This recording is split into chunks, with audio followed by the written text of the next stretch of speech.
Je me nomme Issa Sorgo, je suis burkinabé et je suis actuellement le secrétaire exécutif du Conseil national de sécurité alimentaire, une structure qui est rattachée au cabinet du ministre de l'Agriculture et des aménagements hydro-agricoles. Donc je travaille sur le territoire national au niveau du Burkina Faso.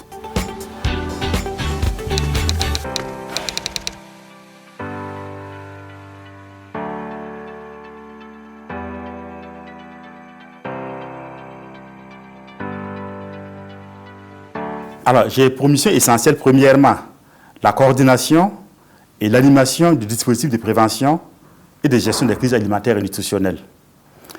Deuxièmement, le renforcement et la gestion des stocks de sécurité alimentaire. Troisièmement, le renforcement des capacités de résilience des ménages vulnérables. Et enfin, la prévention de la malnutrition. Il s'agit d'assurer la coordination d'acteurs de terrain qui travaillent sur la problématique de la sécurité alimentaire et de la malnutrition, qui ont chacun leur mode d'intervention, qui ont chacun leurs objectifs et qui ont chacun également leur stratégie de mise en œuvre. Au niveau institutionnel, il y a des départements ministériels. Au niveau international, nous avons des organisations intergouvernementales et internationales telles que FAO, PAM, Oxfam, pour citer les ONG également, et plein d'acteurs divers et variés qui peuvent avoir souvent des intérêts antagoniques et qui donc chacun mène sa stratégie pour atteindre l'objectif. Et donc, il faut les amener à avancer en partenariat. Et ça, ce n'est pas gagné d'avance. Et donc, il faut trouver un consensus qui prenne en compte les besoins spécifiques de chacun et qui permette également aussi que tous évoluent dans un même mode opératoire pour me permettre à moi de rendre compte de l'ensemble des interventions diverses et variées.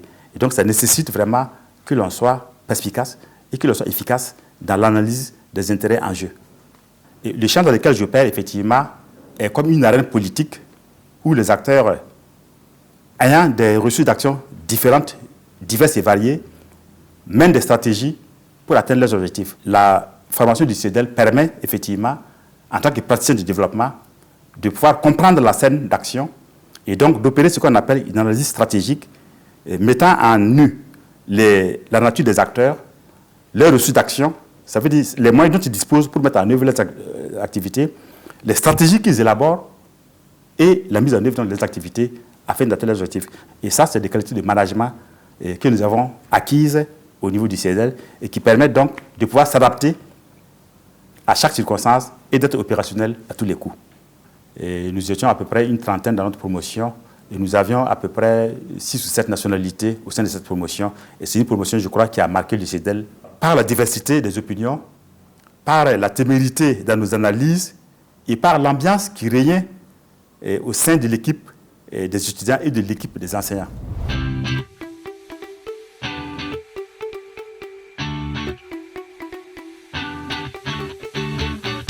On vient au CEDEL pour analyser sa pratique soi-même, pour faire le point de là où on en est et acquérir d'autres expériences, parce que le CEDEL est un point de convergence internationale qui regroupe des acteurs de tous les horizons du monde entier.